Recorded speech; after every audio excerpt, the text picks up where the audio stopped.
To enable you to have a superb training session, but also achieve the results that you want with your training, it's important you can overcome one really important barrier that is exceptionally common, and that's to do with your training lacking the ability to be adaptable.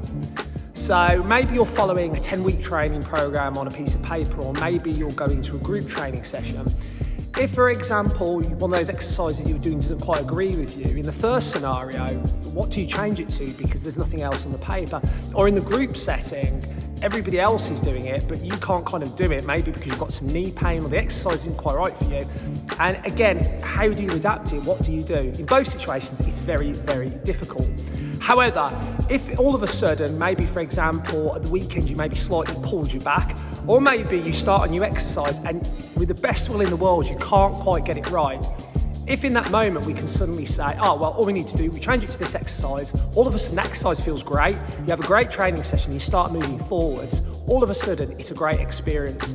So that's why, for example, with us, because everybody here is coached, what it means is that if you do come in one of those scenarios, we can quickly just say, look, don't worry, what we'll do, we'll work around it. We're going to use this exercise instead, coach you through it. So all of a sudden, the training feels good, the session isn't lost, and you're still making progress. And that's the way that you can make sure that your training is adaptable and it's not fixed. And hey, if you followed us this far on the video, and of course seen the unique way that we approach training to help you achieve what you want, feel free to get in contact on the email address and the telephone number that follows.